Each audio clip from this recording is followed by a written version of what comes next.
जय हिंद साथियों, most welcome आप सभी का हरियाणा ग्रुप डी 2026 के लिए साइंस की क्लास में। आज हमारी साइंस की क्लास नंबर 22 है और आपके एग्जाम में साइंस हरियाणा ग्रुप डी में 15 नंबर की पूछी जाती है। एकदम आपसे प्रॉमिस करता हूँ, वादा करता हूँ, जो भी इस सीरीज को लास्ट तक ज्वाइन करेगा उसको गारंटी देता हूँ 15 में से 15 नंबर की। मेरे दोस्तों 100% एक बार विश्वास कर लीजिए। जितनी भी सीरीज चली हुई हैं आपके एग्जाम तक कंटिन्यू ज्वाइन करते रहिए, रिवीजन करते रहिए। रिवीजन मोस्ट इंपॉर्टेंट, रिवीजन करना पड़ेगा और क्लास को टाइम से ज्वाइन करते रहिए सभी क्लासेज को, और अपनी तैयारी को बेहतरीन बनाइए।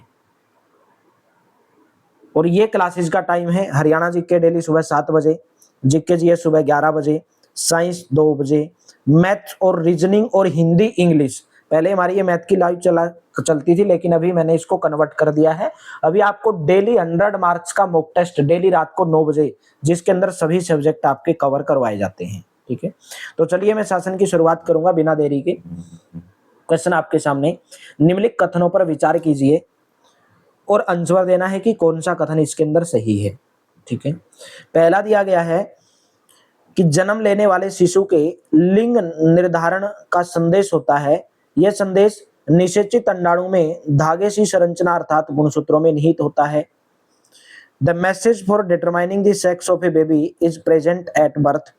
This message is contained in the thread like structure, यानी कि chromosomes in the fertilised egg. स्त्री में एक्स गुणसूत्र होते हैं जबकि पुरुष में एक्स तथा वाई गुणसूत्र होते हैं।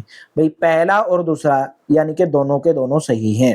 Females have 2x chromosomes while males have x and y chromosome. शिशु के लिंग का निर्धारण निषेचित अंडाणु में स्थित गुणसूत्रों के द्वारा होता है। स्त्री में दो एक्स होते हैं, फीमेल में एक्स एक्स गुणसूत्र होते हैं और मेल में एक्स वाई गुणसूत्र होते हैं। जब भी मेरे दोस्तों एक्स और एक्स गुणसूत्र मिलेंगे, ठीक है, फीमेल का एक्स, क्योंकि फीमेल में दोनों एक्स ही होते हैं और मेल में होते हैं एक्स और वाई। जब मेल का फीमेल के एक्स गुणसूत्र के साथ में एक्स मिलेगा तो लड़की होगी। जब एक्स फीमेल के एक्स के साथ में मेल का वाई मिलेगा तो मेरे दोस्तों लड़का होगा। तो यही लड़का और लड़के का निर्धारण मेरे दोस्तों आप बोल सकते हो कौन करता है, पुरुष करता है भाई। ठीक है, तो राइट ऑप्शन इसका ऑप्शन नंबर सी लगाओगे भाई।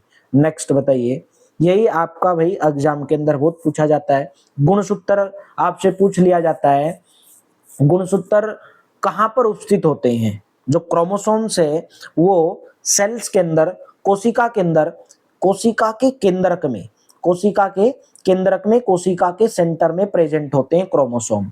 ठीक है, और सभी मनुष्यों की जो कोशिका है उसके अंदर कितने जोड़ी गुणसूत्र पाए जाते हैं? 23 जोड़े गुणसूत्र पाए जाते हैं, 23 जोड़ी। ठीक है, और 23 जोड़े गुणसूत्र में से जो 2 गुणसूत्र हैं, यानी कि एक जोड़ी जो है वो लिंग सूत्र है, जिसको आप एक्स और वाई कहते हैं। स्त्री में 2 एक्स गुणसूत्र होते हैं, पुरुष में एक्स और वाई होते हैं। नेक्स्ट बताइए, गुणसूत्र किसमें उपस्थित होते हैं? क्वेश्चन भी आ गया आपके सामने। In which part of the chromosome present? Chromosome भाई किसके अंदर प्रेजेंट होते हैं? केंद्रिका के अंदर। ठीक है, ये मेरे दोस्तों यानी कि यहाँ पे न्यूक्लियस, न्यूक्लियस के अंदर गुणसूत्र क्रोमोसोम कोशिका के केंद्रिका यानी कि न्यूक्लियस में उपस्थित होते हैं। Chromosomes are present in the nucleus of the cell. और कितने कोशिकाओं के केंद्रक में कितने जोड़े क्रोमोसोम पाए जाते हैं, कितने पेयर पाए जाते हैं? 23 गुणसूत्र। ठीक है, नेक्स्ट बताइए, निषेचन के बाद युग्मनज मानव नर में विकसित होगा आफ्टर फर्टिलाइजेशन। देखिए जब फर्टिलाइजेशन हो जाएगा तब zygote will develop into a human male. ठीक है, जाइगोट यानी कि युग्मनज, निषेचन के बाद युग्मनज मानव नर में विकसित होगा। देखिए जब ये एग है मेरे दोस्तों, और एग किसके पास होता है भाई? मादा के पास होता है। ठीक है, मादा के पास क्या एक्स एक्स गुणसूत्र होते हैं। जब स्पर्म एग के पास में आता है तो एक्स और एक्स जब मिलेंगे, अगर एक्स स्पर्म आएगा तो क्या होगा मेरे दोस्तों? फीमेल होगी, यानी कि लड़की पैदा होगी। जब स्पर्म का वाई गुणसूत्र एक्स से आकर मिलेगा तो मेरे दोस्तों एक्स वाई बन जाएंगे, यानी कि मेल आ जाएगा, यानी कि लड़का पैदा होगा। तो शुक्राणु में एक वाई गुणसूत्र होता है। निषेचन के बाद युग्मनज मानव नर में विकसित होगा। अंडे में एक वाई गुणसूत्र होता है, अंडे में तो होता ही नहीं है भाई, ठीक है, अंडे में तो होता ही नहीं है। The egg has one Y chromosome, क्योंकि अंडा फीमेल के पास होता है, तो फीमेल के पास में तो दोनों एक्स और एक्स ही होते हैं। शुक्राणु में वाई गुणसूत्र होता है। The sperm has one Y microsome, the sperm has one X chromosome, the egg has two Y chromosome. भाई एग में तो होते ही नहीं है, ठीक है। यदि वाई गुणसूत्र वाला शुक्राणु अंडे एक्स से मिलेगा तो बनने वाला युग्मनज एक्स वाई होगा और मानव नर मेल में विकसित होगा, ठीक है। बस यही है इसके अंदर। एक्स गुणसूत्र वाला जो शुक्राणु वो अंडाणु को क्या करेगा, निषेचित करेगा, ठीक है। और युग्मनज में यानी कि जाइगोट में दो एक्स गुणसूत्र होंगे। जाइगोट में कितने एक्स गुणसूत्र होंगे, दो एक्स गुणसूत्र होंगे, और मादा शिशु इसे विकसित होगा। यदि अंडाणु को निषेचित करने वाले यानी कि फर्टिलाइजेशन करने वाले शुक्राणु में वाई गुणसूत्र होते हैं तो युग्मनज क्या होगा, नर होगा, यानी कि लड़का पैदा होगा। तो राइट ऑप्शन क्या रहेगा भाई, ऑप्शन नंबर बी। निषेचन के बाद इसने पूछा गया युग्मनज मानव नर में विकसित होगा। भाई नर यानी कि बच्चा लड़का कब पैदा होगा, जब शुक्राणु में वाई गुणसूत्र, जब एक्स के साथ में एग में एक्स होता है तब एक्स के साथ में वाई शुक्राणु मिलेगा, स्पर्म मिलेगा, तभी तो होगा, ठीक है। नर उसने पूछा है। नेक्स्ट है बच्चे का लिंग निर्धारण होता है पिता के गुणसूत्रों के द्वारा, माता के गुणसूत्रों के द्वारा, या माता के रुधिर वर्ग के द्वारा, पिता के रुधिर वर्ग के द्वारा, ठीक है। तो किसके द्वारा होता है भाई, पिता के गुणसूत्रों के द्वारा, by the chromosomes of the father, ठीक है। ये मैंने आपको बता भी दिया था, लिंग का निर्धारण पिता के लिंग गुणसूत्रों के द्वारा किया होता है भाई, ठीक है। तो ऑप्शन नंबर कौन सा करेक्ट हो जाएगा। बहुत बार ये धारणा होती है अपने तो भाई, अगर लड़की पैदा हो रही है तो बेचारी जिसकी शादी हुई है लड़की की, अगर ससुराल वाले अच्छे नहीं है भाई, बोलेंगे तू कहाँ से आ गई, ठीक है, तूने तो लड़की से हमारा घर भर दिया, ये कर दिया, फलाना कर दिया, तो जो कि एकदम गलत बात है आजकल के टाइम पे। मेरे दोस्तों लड़का लड़की को मत देखो, बस लड़का हो या लड़की हो अपने बच्चे को इस काबिल बनाइए कि बस वो खुद पे डिपेंड हो जाए, दूसरे पे डिपेंड ना रहे, ठीक है। खुद कुछ ना कुछ कर ले, दूसरे के ऊपर डिपेंड ना रहे, ठीक है। तो राइट ऑप्शन क्या बनेगा, पिता के गुणसूत्रों के द्वारा, by the chromosome of the father. लड़का हो या लड़की बस ऐसा काबिल बनाइए उसको कि वो डिपेंड ना रहे किसी के ऊपर, ठीक है।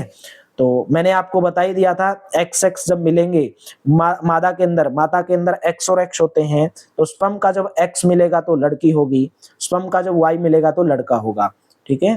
तो राइट ऑप्शन कौन सा बनेगा, ए ऑप्शन। नेक्स्ट है कोई व्यक्ति गोइटर यानी कि गलगंड जिसको आप बोलते हैं वो नामक व्याधि से ग्रस्त है, इस व्यक्ति की निम्नलिखित में से कौन सी ग्रंथि ठीक तरह से कार्य नहीं कर रही है, ठीक है। भाई आपने देखा होगा किसी का गला बहुत फूल जाता है, यहाँ पे देखा होगा आपने, ये गला फूल रहे हैं, ठीक है, गोइटर जिसकी इसी को आप बोलते हैं गलगंड। किसी का गला बहुत फूल जाता है, उभर जाता है, ठीक है, तो उसी को हम गोइटर बोलते हैं। और ये किसके कारण होता है, ये थायराइड ग्रंथि के कारण। आपकी जो ग्रंथि है थायराइड ग्रंथि, ये कौन सा हार्मोन उत्पाद करती है, ये मेरे दोस्तों थायरोक्सिन हार्मोन का उत्पादन नहीं कर रही। हमारे शरीर को क्या चाहिए भाई, थायरोक्सिन हार्मोन चाहिए, ठीक है। तो थायराइड ग्रंथि अगर थायरोक्सिन हार्मोन का उत्पादन नहीं करेगी तो हमें क्या हो जाएगा, गोइटर हो जाएगा, यानी कि गलगंड हो जाएगा। तो राइट ऑप्शन हो जाएगा थायराइड। तो किस ग्रंथि से संबंधित है, थायराइड। थायराइड ग्रंथि thyroid gland occurs due to deficiency और imbalance of the thyroid gland causing swelling in the neck। गर्दन में क्या आ जाएगी, स्वेलिंग आ जाएगी, ठीक है। तो आपकी गर्दन को थायरोक्सिन हार्मोन की जरूरत होती है, और जब आप थायरोक्सिन हार्मोन कौन प्रोड्यूस करती है, थायराइड ग्लैंड करती है। जब थायराइड ग्लैंड थायरोक्सिन हार्मोन को प्रोड्यूस नहीं करेगी तो आपका जो गला है वो सूज जाएगा, और उसी को क्या बोलेंगे, गोइटर बोलेंगे। नेक्स्ट है शरीर में किस हार्मोन की कमी से मधुमेह होता है। कोई बोला है कि सर जनरल साइंस करा दीजिए, मेरे को ये नहीं पता होता कि जनरल साइंस होता है क्या है, ठीक है। जनरल साइंस भाई ऐसा नहीं कि एक एक क्वेश्चन पूछा जाएगा, ये बताइए ये बताइए, नहीं, ऐसा नहीं आता आजकल। और जनरल साइंस अगर आती भी है तो वो भी आपके इसके अंदर कवर हो रही है, जनरल हो कोई भी हो, पूरा का पूरा आपके अंदर इसके कवर हो रहे हैं, ठीक है। डोंट वरी, टेंशन मत लो, एक बार विश्वास कर लीजिए बस। विश्वास करोगे, नहीं करोगे तो दर दर भटकोगे, और करोगे तो मेरे दोस्तों सफल हो जाओगे, गारंटी देता हूं 100%। क्योंकि ना आपसे कुछ मेरे को लेना है, ना मेरे को बेचना है, ना आपसे पैसा लेना है, बस आपको पढ़ाना और ऐसा कंटेंट देना है कि आपका भविष्य सुधर जाए, आप सिलेक्ट हो जाए, आपके घर में सरकारी नौकरी हो जाए। शरीर में किस हार्मोन की कमी से मधुमेह होता है? Which hormone deficiency causes diabetes in the body? वो होता है मेरे दोस्तों insulin hormone. B option correct होगा। इंसुलिन एक ऐसा हार्मोन है प्रोड्यूस्ड बाय दी पेनक्रियाज। किसके द्वारा प्रोड्यूस किया जाता है? पेनक्रियाज के द्वारा, यानी कि अग्नाशय के द्वारा। अगर आपसे पूछा जाए कि इंसुलिन हार्मोन का उत्पादन कहां से होता है? अग्नाशय से होता है, ठीक है, अग्नाशय से होता है। अगर आपका पेनक्रियाज इंसुलिन हार्मोन नहीं प्रोड्यूस करेगा तो आपके अंदर कौन सा रोग हो जाएगा? मधुमेह हो जाएगा, यानी कि डायबिटीज हो जाएगा, ठीक है। और डायबिटीज क्या काम करती है? ये जो हार्मोन जो है इंसुलिन हार्मोन, ये क्या काम करता है? रेगुलेट ब्लड शुगर लेवल, यानी कि जो आपके शरीर के अंदर शुगर लेवल है उसको क्या बनाए रखता है? रेगुलेट बनाए रखता है, बैलेंस बनाए रखता है। अगर इसकी डेफिशिएंसी हो जाएगी तो क्या हो जाएगा? आपको डायबिटीज हो जाएगा। इंसुलिन एक हार्मोन है जो अग्नाशय द्वारा बनता है। इंसुलिन की कमी से शरीर में ब्लड शुगर का एक स्तर बढ़ जाता है, जिसको आप क्या बोलते हैं? मधुमेह बोलते हैं, यानी कि डायबिटीज बोलते हैं, ठीक है। यानी कि शुगर को कंट्रोल करने में कौन सा हार्मोन जरूरी होता है? इंसुलिन हार्मोन होता है। अगर आपके शरीर के अंदर पेनक्रियाज इंसुलिन हार्मोन नहीं बनाएगा तो आपको डायबिटीज हो जाएगी, ठीक है, डायबिटीज हो जाएगी मेरे दोस्तों। आपको प्रेशर आ जाएगा, गुस्सा आने लगेगा, चिंता होने लगेगी, ठीक है। नेक्स्ट बताइए, कौन सी ग्रंथि रक्त में लवण का सही संतुलन बनाए रखने हार्मोन का स्त्रावन करती है? इसने पूछा है कि which gland secretes the hormone that helps maintain the proper balance of salts in the blood? आपके ब्लड में साल्ट्स का प्रॉपर बैलेंस बनाए रखने के लिए वो ग्रंथि का नाम है मेरे दोस्तों एड्रिनल ग्रंथि। आप देख रहे होंगे एड्रिनल ग्लैंड, ठीक है। एड्रिनल ग्रंथि हार्मोन में रक्त में सोडियम और पोटेशियम, किसका? सोडियम और पोटेशियम। एग्जाम के अंदर पूछा जाए कि आपके ब्लड में सोडियम और पोटेशियम का बैलेंस कौन सी ग्लैंड बनाए रखती है, तो मेरे दोस्तों एड्रिनल यानी कि एड्रिनल ग्लैंड जिसको आप बोलते हो, ठीक है। तो राइट ऑप्शन कौन सा रहेगा? ए ऑप्शन करेक्ट रहेगा। नेक्स्ट है, निम्नलिखित कथनों पर विचार कीजिए और आंसर दीजिए भाई, ठीक है। और आंसर में भी क्या देना है? सही कथन बताना है भाई आपको, ठीक है, सही कथन बताना। पहला क्या बोल रहे हैं कि एड्रिनल एड्रिनेलिन नामक हार्मोन का स्त्रावण भी करती है। The adrenal glands also secrets A hormone called adrenaline. बिल्कुल सही है। ये बोल रहे हैं कि जो एड्रेनल जो ग्लैंड है, एड्रिनल जो ग्रंथि है, एक ऐसे हार्मोन का स्त्रावित करती है जो आपके ब्लड के अंदर नमक की मात्रा, साल्ट की मात्रा, सोडियम की मात्रा, पोटेशियम की मात्रा का बैलेंस बनाए रखती है, ठीक है। तो एड्रिनल जो है वो एक एड्रेनेलिन एक हार्मोन का भी क्या करती है? स्त्रावण करती है, सेक्रेट्स करती है उसको, ठीक है। और जो एड्रिनल जो हार्मोन है, जो एड्रिनल जो हार्मोन है वो आपके क्रोध को, आपकी चिंता, जो आपकी उत्तेजना है उसके अंदर क्या बनाए रखता है? बैलेंस बनाए रखता है। अगर इसकी कमी होगी तो आपको क्रोध ज्यादा आएगा, गुस्सा ज्यादा आएगा, चिंता ज्यादा होगी, उत्तेजना ज्यादा होगी। एड्रिनल क्रोध, चिंता, उत्तेजना की अवस्था में तनाव के संयोजन का कार्य करता है। Adrenal act as a stress hormone during anger, anxiety and excitement, ये भी सही है।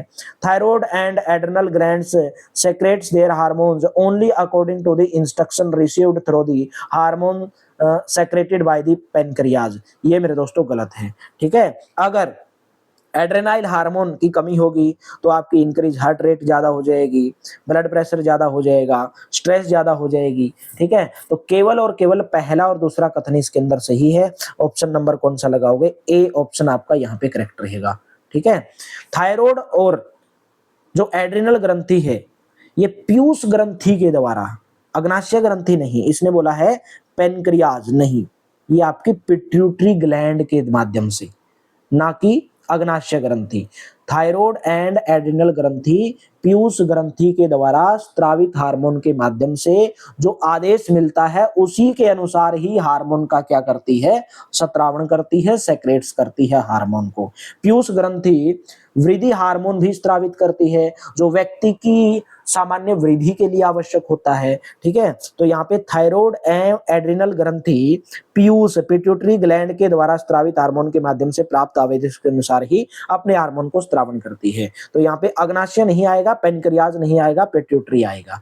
नेक्स्ट बताइए, वृद्धि हार्मोन किस ग्रंथि के द्वारा स्रावित होता है? अभी मैंने आपको बताया था भाई, आपके शरीर के विकास के लिए, आपके शरीर की वृद्धि के लिए कौन सी ग्रंथि हार्मोन स्रावित करती है भाई? वो करती है pituitary gland.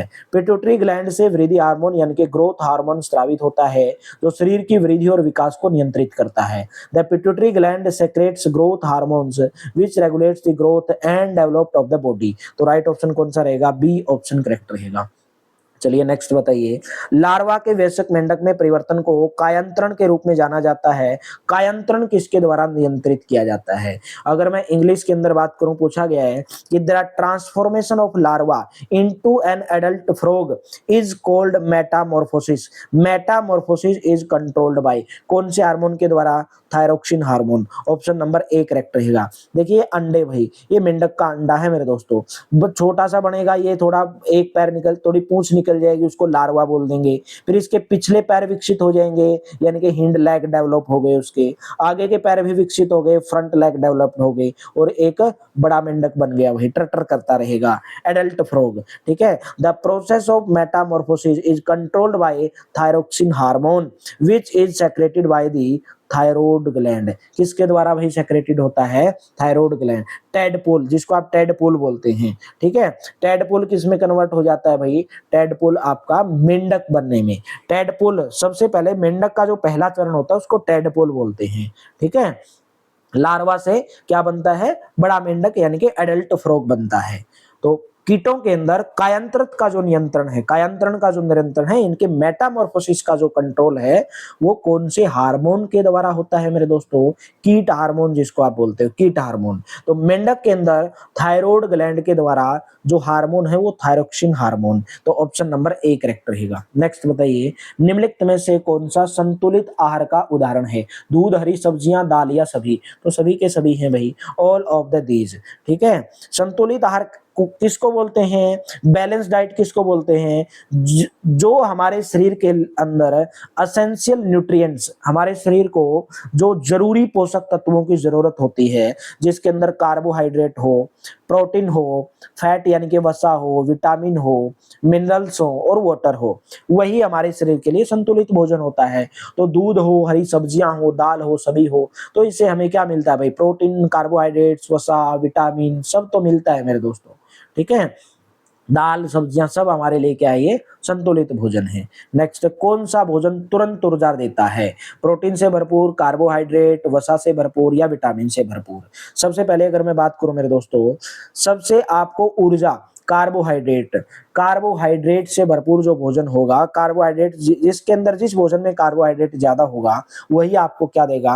Instant energy provide करेगा। जैसे राइस है, चावल है, रोटी है, ब्रेड है, बनाना है, ये सब कार्बोहाइड्रेट्स। ठीक है, भोजन के अंदर protein, carbohydrates, fat, vitamin, minerals, water सब पर्याप्त मात्रा के अंदर होना चाहिए। ठीक है, रोटी, चावल, दाल, सब्जी, ये सब संतुलित आहार है। संतुलित भोजन हमें हमारे शरीर के स्वास्थ्य के लिए, हमें स्वस्थ रहने के लिए लेते रहना चाहिए। ठीक है, और आप लोग जानते होंगे छोटे बच्चों को उनका आहार कहाँ से मिलता है? पूरा भोजन कहाँ से लेते हैं? वो अपने माँ के दूध से लेते हैं। ठीक है, इसलिए उनको उनकी जरूरत होती है। इसलिए जो माँ खाएगी, जो अच्छा माँ खाएगी, तो बच्चे को भी अच्छा लगेगा। कार्बोहाइड्रेट ऊर्जा का सबसे तेज स्रोत है। अगर आपसे पूछा जाए कि इंस्टेंट एनर्जी किसे मिलेगी? जिस भोजन के अंदर कार्बोहाइड्रेट रिच मात्रा के अंदर है, रोटी, चावल, फल, ठीक है, बनाना सब हो जाएंगे। नेक्स्ट बताइए, एडस रोग कैसे फैलता है भाई? एडस किसके कारण फैलता है? पहला दिया गया इसके अंदर एडस, एडस रोग कैसे फैलता है? अवेयरनेस होना चाहिए आपको। एडस से बहुत भयंकर बीमारी है मेरे दोस्तों, HIV जिसको आप बोलते हैं आप। ठीक है, एडस HIV नामक एक खतरनाक विषाणु होता है, वायरस होता है। अगर आपसे पूछा जाए एडस किसके कारण फैलता है? वायरस के कारण फैलता है भाई। एडस किसके कारण फैलता है मेरे दोस्तों? वायरस के कारण फैलता है, वायरस के कारण। HIV एक वायरस है, इसके कारण ये फैलता है। यह एक वायरस है, एक पीड़ित व्यक्ति से स्वस्थ व्यक्ति में ड्रग के लिए इस्तेमाल की जाने वाली सिरिंज द्वारा भी जा सकता है। मान के चलो किसी डॉक्टर ने एड्स के बंदे वाले को सुई लगाई है और वही सुई अगर आपको लगा दे तो आपको एड्स हो जाएगी। बिल्कुल सही है, यानी कि एक खून के माध्यम से फैलता है, आप बोल सकते हैं। वायरस संक्रमण दूसरे माध्यम जैसे कि पीड़ित मां से दूध द्वारा उसके शिशु में हो सकता है, बिल्कुल हो सकता है। एचआईवी से पीड़ित व्यक्ति के साथ लैंगिक संपर्क में सेक्स करने के साथ भी इस रोग का संक्रमण हो सकता है। तो तीनों के तीनों सही हो जाएंगे। ऑप्शन नंबर कौन सा करेक्ट रहेगा? ए ऑप्शन करेक्ट रहेगा। ठीक है। इम्यून एफिशिएंसी डेफिशिएंसी सिंड्रोम जिसको आप बोलते हैं, एडस की फुल फॉर्म होती है। एग्जाम के अंदर अगर आपसे पूछ ले, लेकिन ऐसे आसान क्वेश्चन पूछते नहीं है। नेक्स्ट बताइए भाई, विज्ञान में किसी वस्तु पर लगने वाला बल। अभी हमारा नया चैप्टर स्टार्ट हो चुका है जिसको हम बोलेंगे force and pressure. Force and pressure यानी कि बल और दाब। ठीक है। विज्ञान में किसी वस्तु पर लगने वाला धक्का या खिंचाव क्या कहलाता है? In science what is push और पुल? पुश और पुल को क्या बोलते हैं भाई? फोर्स बोलते हैं। डी ऑप्शन करेक्ट रहेगा। किसी वस्तु को उसकी स्थिति से बदलना, उसको रोकना या उसकी गति बदलना, उस पर क्या लगाएंगे? उसको धक्का मारेंगे या उसे खींचेंगे, उसको हम क्या बोलते हैं भाई? फोर्स बोलते हैं। ठीक है। नेक्स्ट, किसी के द्वारा किसी वस्तु की गति की अवस्था में परिवर्तन लाया जा सकता है। भाई कोई वस्तु है और वो दौड़ रही है, ठीक है, या चल रही है या स्थिर अवस्था में है, तो आप उसके अंदर उसकी अवस्था में कैसे परिवर्तन ला सकते हो? उसके ऊपर क्या लगाओगे भाई? फोर्स लगाओगे। By which of the following can the state of motion of an object be changed? तो बल, फोर्स लगा के उसकी अवस्था के अंदर परिवर्तन लाया जा सकता है। जैसे यहाँ पे आप देख रहे होंगे ये फुटबॉल को, ठीक है, पैर से क्या कर रहा है भाई? बल दे रहा है, उसको फोर्स कर रहे हैं। तो अगर फुटबॉल एक जगह पे थी तो अगली जगह पे वो चला जाएगी। ठीक है।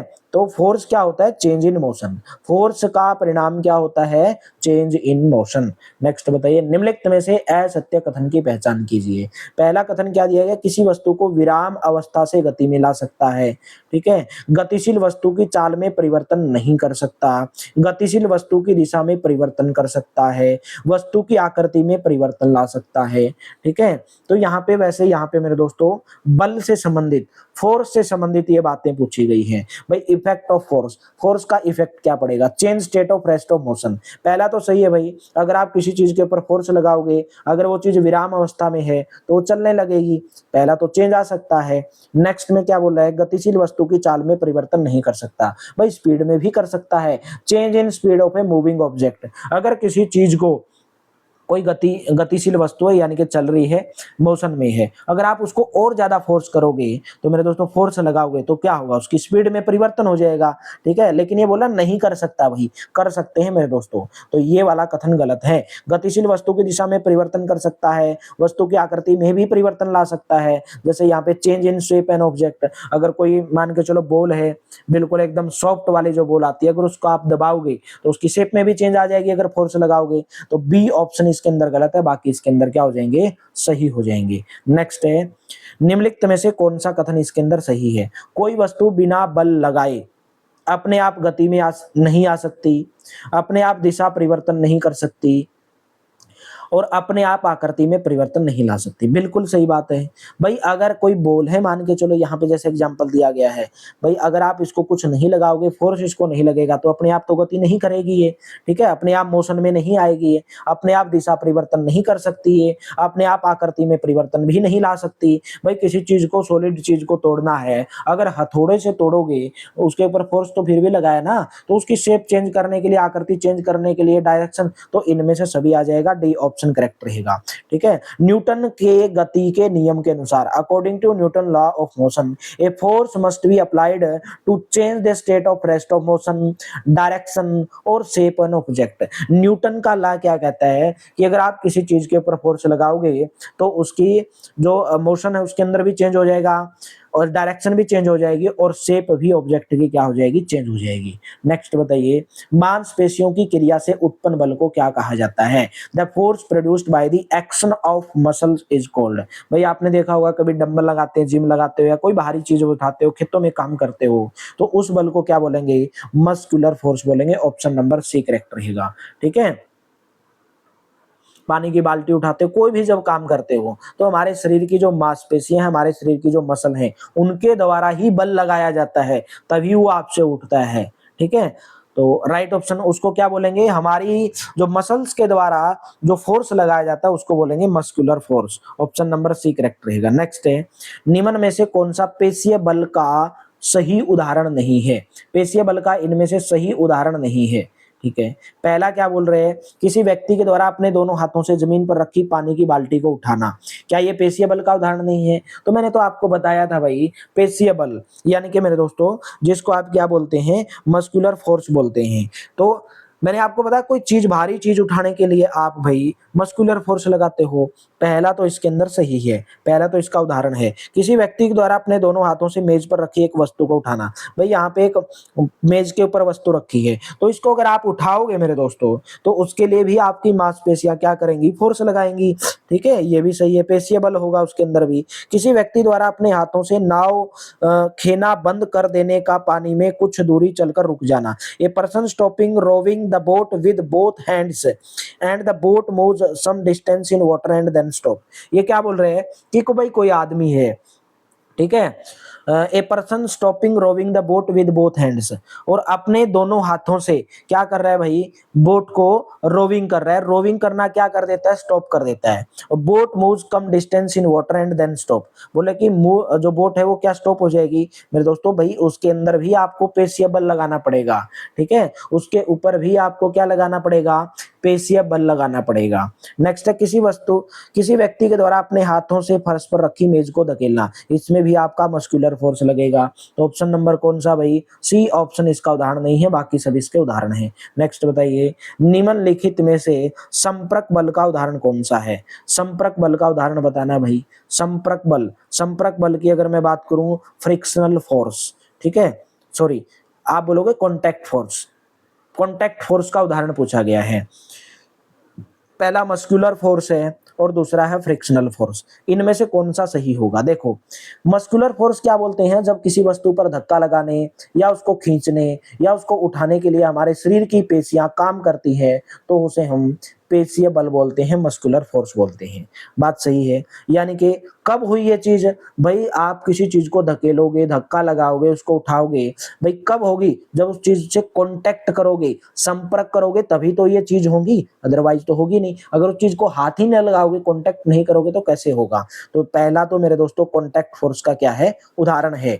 नेक्स्ट क्या, फ्रिक्शनल फोर्स, जब कोई वस्तु दूसरी सतह पर चलती है या चलने की कोशिश करती है तो सतह के कणों के बीच होने वाला विरोध घर्षण बल कहलाता है। जैसे आप कोई चीज को खिसका के, ठीक है, सटका के, ऐसे नहीं उठा के, सटका के, ठीक है, तो कॉन्टैक्ट फोर्स वे बल होते हैं जो दो वस्तुओं के सीधे संपर्क में आने पर कार्य करते हैं, संपर्क बल कहलाते हैं। पेशीय बल, घर्षण बल, अभिलंब बल, तीनों के तीनों इसके उदाहरण रहेंगे। ये दोनों के दोनों उदाहरण हो जाएंगे, फ्रिक्शनल फोर्स भी और मेरे दोस्तों मस्कुलर फोर्स भी। तो बोथ 1 and 2 हो जाएगा, बोथ 1 and 2 हो जाएगा। नेक्स्ट बताइए, निम्नलिखित कथनों पर विचार कीजिए भाई। पहला है, its direction is always opposite to the direction of motion. इस किसकी बात कर रहा है ये भाई, ये फ्रिक्शन की बात कर रहे हैं मेरे दोस्तों, घर्षण बल की बात कर रहे हैं भाई। ठीक है, घर्षण बल की बात कर रहे हैं, फ्रिक्शन फोर्स की। बोला कि its direction is always opposite to the direction of motion, friction force act on all moving object. ठीक है, तो इनमें से आपको बताना है कि कौन सी स्टेटमेंट इसके अंदर करेक्ट है। ठीक है, तो उम्मीद करता हूं आपको पूरी क्लास बेहतर लगी होगी, अच्छी लगी होगी। तो प्लीज इसका आंसर आपको होमवर्क के रूप में कमेंट बॉक्स के अंदर देना है। आज थोड़ी सी क्लास मैंने छोटी रखी है, क्यों 10 मिनट छोटी रखी, मेरे पास थोड़ा सा टाइमिंग की कमी थी, तो इसलिए मैंने आज क्लास छोटी रखी। तो मिलते हैं मेरे दोस्तों कल के सेशन में, बेहतरीन सेशन में, और थोड़ा लंबा सेशन कल रखूंगा। ठीक है, thank you, have a nice day. और बाकी क्लासेस भी आप टाइम से ज्वाइन करते रहिए। हरियाणा जीके डेली सुबह 7 बजे, जीके जे सुबह 11 बजे, साइंस डेली दोपहर को 2 बजे, और मैथ की जगह पर अभी आपका मॉक टेस्ट स्टार्ट कर दिया पूरा 100 नंबर का, डेली रात को 9 बजे। इस नंबर के ऊपर व्हाट्सएप करके 230 रुपीज में ऑल सब्जेक्ट की पीडीएफ आप प्राप्त कर सकते हैं। Thank you, have a nice day.